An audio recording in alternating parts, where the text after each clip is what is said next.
Asher and Penland on W4CY Radio.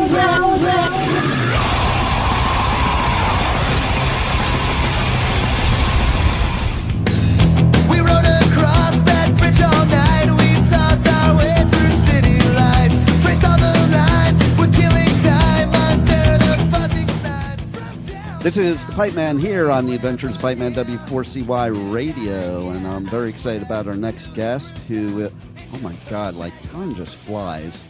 They have an album called Borders and Boundaries. It's freaking 25 years old. That blows my mind. I don't even think I'm over 25 years old. But let's welcome to the show Chris from Less Than Jake. How are you? I'm fantastic. How are you? You said that like shockingly, you can't believe how much time's passed right when you looked at my face. So I was a little bit like that son of a bitch. I know, right? Listen, it is wild how quick time goes, isn't it? I sit there and I think about 25 years. I'm like, wait a minute, that's like my whole life. And I'm like, oh, wait, it's not. Yeah, when I was a kid, I would notice all my elders, people in their late 40s, early 50s, elders, right? Right. I would notice them just kind of checking out and not giving a damn about anything. You're like, God, they're just so apathetic. You just stop caring when you get older. You realize, man, I'm on the back nine here. Like, I can't worry about all this, superfluous stuff that I've been worried about my whole life. Stupid stuff. I figured out the actual reason and solution for that, actually. Yeah. Because, like people call it midlife crisis. First of all, not everything has to be a crisis, but I figured out what it really is. It's not midlife crisis. It's like you have teenage you who is anti-authority, anti your parents, anti everything except your friends. Those are the people you need to impress, is your friends and your peers. And then you become an adult, a young adult, and then now it switches because everybody's calling you kid and you're like, I'm not a kid. So you start you become this other part of you, which is adult you, that does the opposite. It's like you want to impress, and people want to impress their bosses, or they want colleagues, or they do sometimes want to impress authority. And then once you hit over that 40 age, you're like, you don't have to prove shit to anybody anymore, and you can finally just be you. And you I think it's a combination of that teenage and adult you that you finally find the real you. Yeah, I kind of think that springs off what I was saying. I just think that, you get to the point where either you find the real you or you go down a path that's just destructive and dark, and you go through all that, and yeah, we've all had our moments, but I don't think I've ever had a midlife crisis, so to speak, that's been a bad thing. I just you just stop doing things that no longer serve you. No doubt. I think of it more like it was a teen life crisis, because I'm thankful that I didn't, go down another trajectory and all the stupid shit I did when I was a teenager. But man, I love that you have this special 25th anniversary reissue. So tell us more about it, and why people should get this cool, reissue of what an amazing album. Yeah, well, we were going to print the record up for the anniversary, so we could print the last reissue that we did. Or I was like, there's got to be extra stuff. I know we have. So we went and the archives, we all did, and looked for extra demos and things that we've never shared before. So that's what makes it on this re-release.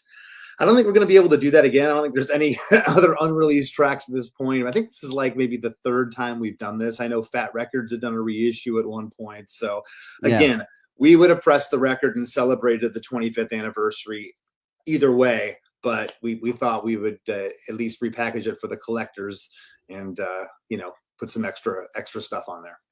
Yeah. So as far as the songs that haven't been released before, what makes them to where they weren't released in the past and that now is a good time?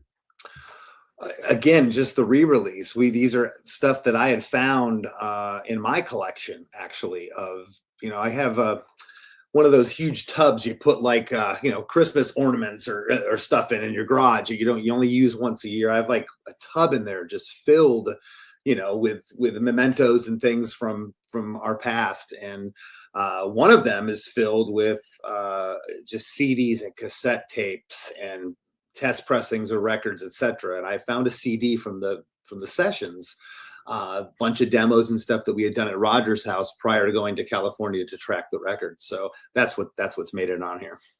See, I love stuff like that because isn't it kind of cool when you do go through like these tubs of things you've stored that are like from a time past, and you open them up and it's almost like you're getting birthday presents because you forgot you even had most of that stuff. Yeah, I've tried to do away with a lot of those boxes. Those boxes you open up, you move 5 times, and like there's just cords in there. You're like, well, we don't use these anymore. But you know what? I might need it someday. No, you don't. Throw it away. So I'm pretty organized here. I'm in my my memento room. I have everything that Less Than Jake's ever released in this room right here. Nice. So really the only thing I have shoved in the closet are all those extra CDs and cassettes of remixes and demos and practice tapes and those things. And I don't think the practice cassettes are ever going to see the light of day, but we'll see. You never know. You never know. Listen, too, it is funny. I've gone through that recently, too, where I'm going through stuff that I've probably moved 20 times. And I'm like, why am I saving this? But then there's other stuff that's gold, like what you're releasing on this reissue that is like, oh, my God, this is cool. I need to do something with this. Well, it's interesting too. My mom was a big, she saved and sent it to me when I went away to college. She saved every birthday and Christmas card I got as a kid from all the relatives. She had them in books, and she sent me with all this stuff. And at some point I just would purge it over the years. And I love you, Mom, no offense, but you just you stop having room for stuff. And I remember talking to Rob Cavallo, who produced all those Green Day records and signed Green Day. Rob produced a Less Than Jake record called Anthem, which was the follow-up to Borders and Boundaries. And we were talking one day, and I'm like, he was talking about this band he was in the 80s. I'm like, oh man, you gotta dig up some pictures and come in and show me. He's like, I don't have any. I go, what do you mean? He's like, I don't have any pictures of me from yesterday. And I'm like, what are you talking about? I'm like, you think like, is this guy in the witness protection program or something? And I'm like, what are you talking about? He's like, yeah. He's like, at some point I just threw all that stuff out. He's like, I don't need pictures. All my memories are up here. And he was dead. He was dead serious. Like anything yesterday's clutter, it's already gone. It's a cash check. I'm moving here. And I'll never forget that about him. And you'll notice I consider Rob at least a musical genius in the way that he thinks.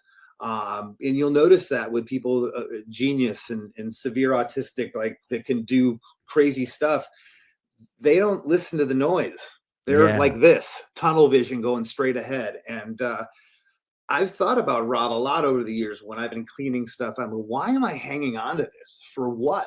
It doesn't serve me anymore. Get rid of it. And I'm a big believer, too, of that clutter. When you have that clutter, it clutters your mind. So to your point, I think part of the reason he's such an amazing musician is because it's free in his head to be able to get creative. Yeah, I think so. I know when, sometimes negativity and strife can make a great song and create great art. I'll agree with that. But everyday life, it doesn't bode well for me. Right. Exactly. So what else do we have going on here in 2026 that we want to let the listeners know? Well, we're going to be releasing some songs. We got offered some different projects this year. So we recorded a couple songs at the end of last year that we're going to throw around. And then we're collecting ideas, putting things together for a new record. We're kind of toying with doing an album. We're going to be over in Europe this summer, playing festivals. Of course, doing the Winter Circus UK run that's coming up here, and just staying busy doing what we do. We're out there for, I don't know, probably 100 shows a year still, flying around, doing our thing, man. It's great. So I want to know, as somebody that also goes to them as well, is how do you compare the festivals in the UK, the festivals in Europe, and the festivals in the US? As an artist. Yeah, will always prefer the UK festival. Just the mystique of all the books I read growing up, and now getting to see a lot of the YouTube videos of Reading and Leeds from the 70s, and reading about Deep Purple being there and Whitesnake and all these bands that I grew up listening to, and then getting to play Reading and Leeds and Download, and they're just class festivals. The enormity of it, that was the first time I ever walked to a festival that big was Reading and Leeds. And because Less Than Jake had played there, and I had been to other, amphitheater festival shows, Warped Tours in the United States. So certainly I'd seen a lot of people, but this was an enormity on another level. When you looked at the main stage, it was like 6 stories tall, and the scaffolding. You're, what is going on? Like, this is, next level. So I'll say I'll go with the UK for still being my favorite. European festivals are dialed in, and there's great ones in the US, and there's also crappy festivals everywhere too, and that's for another podcast. That's totally true. That would actually make a good podcast episode. Oh my God, I could talk for hours. I'd be your first 10 guests. There you go. Yeah. Everything from the rotten catering to the toilet accommodations, we could go on. Oh yeah. I have to agree with you with the UK festivals. I love doing the UK festivals. As a press person, I think the way they treat press too is like next level compared to anywhere else. It's like they make the job easier for the musician, for the press people, and everybody, crew, and everybody involved. Yeah, the UK is laid back in a sense where I wouldn't expect that, but the press at the festivals in the UK are dialed in better than anywhere in the world. That's just a true fact. So I agree with you. I've never been a journalist going in, but they're always organized as an artist. Like, you're going here for 10 minutes, and they drag you to the next one. Boom, boom, boom. Then you're out. You're going to go enjoy lunch. So. Oh, yeah. It's funny you should say that, because it's kind of a peeve of mine. Because if I'm told, listen, you have 10 minutes, I'm going to be finished at 9:59. Now, a lot of the U.S. festivals, the person before you will go on for like 30 minutes. And it's like that domino effect. But I think also the media people in the UK at the festivals, they work together. Like, instead of all being separate entities, it's like they all have each other's back. So it does run very smoothly, which is better for you guys, the artists, because listen, you are on a tight time schedule. So, doing stuff like that, it's important that everybody be on time. And then just the way you're treated. I've never heard anything bad said about anybody that runs a UK festival that I know of. Yeah, no, we've had great experiences. So I'm sure there's bands out there that could tell you otherwise, but UK has always been awesome. And how about Fat Records? Because I love them, but I think it's really a testament to, when bands like you have been with them like forever, because that doesn't always happen. Well, yeah. So our last couple records, we've been on Pure Noise, but Fat still does reissues and does stuff for us. Of course, we've done a couple records with them. The original Borders and Boundaries was on Fat, and Fat Records is now we're going to be re-releasing our stuff with Hopeless, because Fat is getting cool.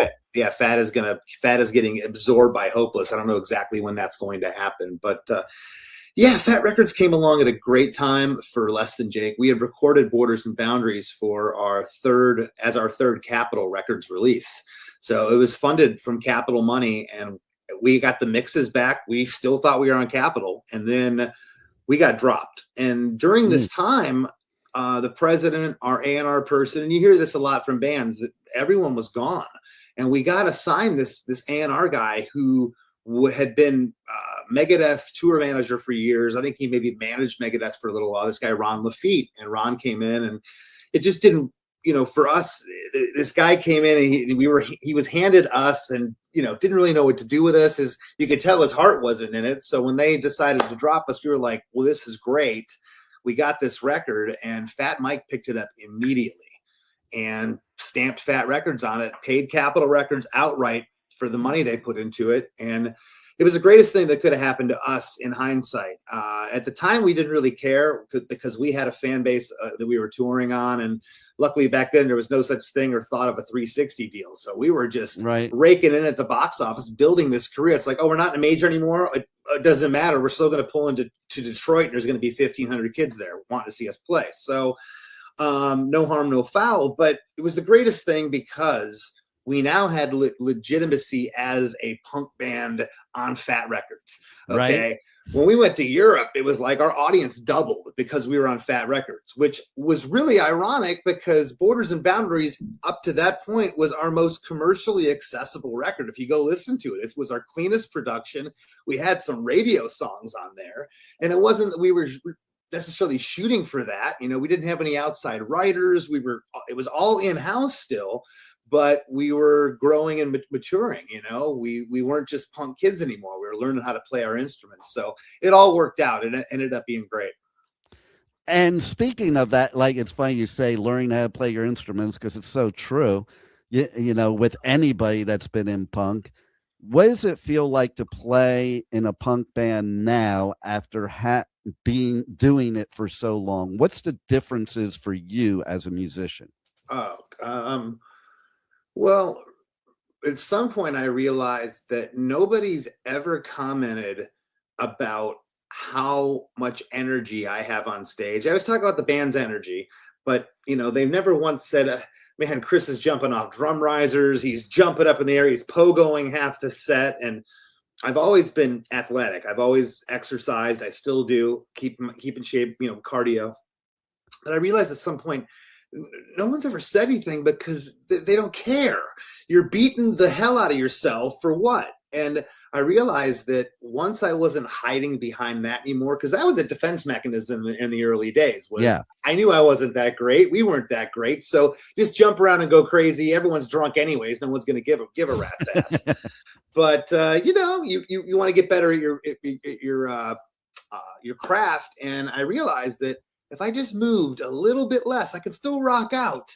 The chords are a little cleaner. I'm not as much out of breath. I could sing a little better. And so there was a little bit of that growth that's happened over the years. Taking care of myself during the day, you know, not burning my candles. I go to bed at home at the same time every night. I get up and that's now the same thing with, you know, being on the road. I try to keep the same schedule. Yeah. And you know, I love that you said that because it is kind of true.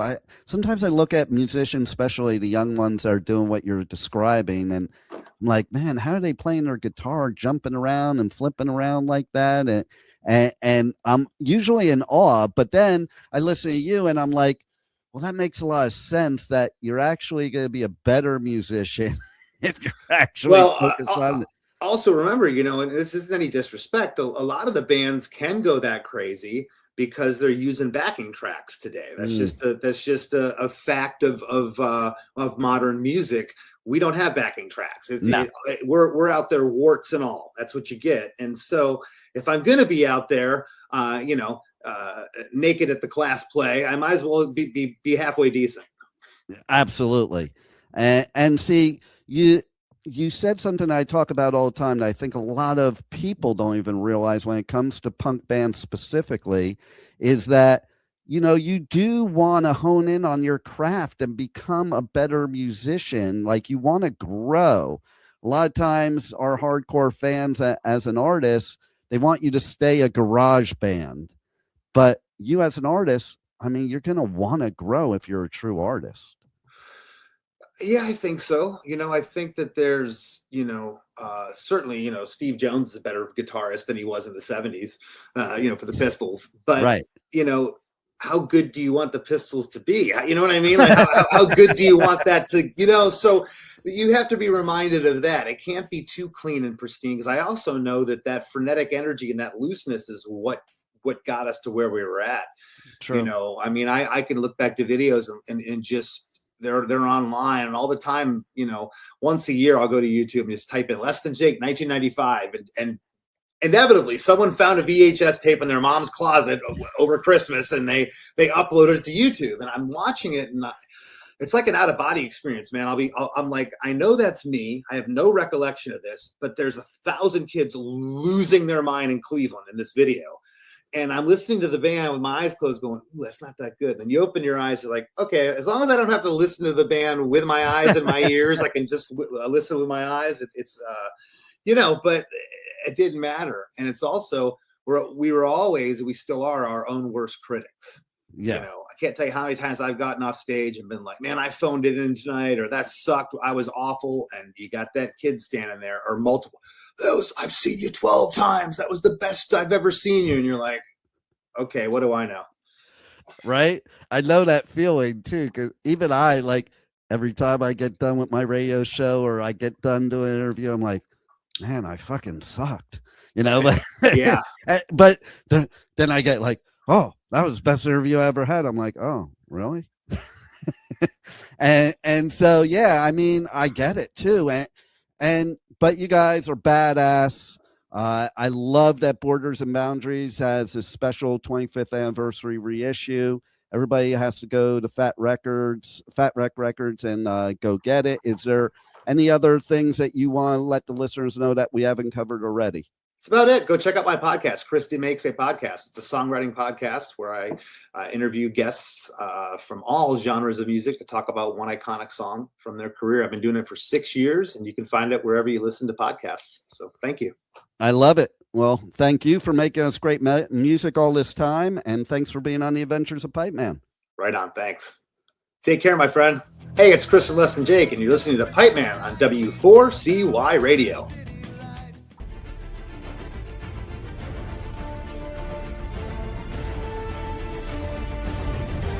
Thank you for listening to the Adventures of Pipe Man on W4CY Radio.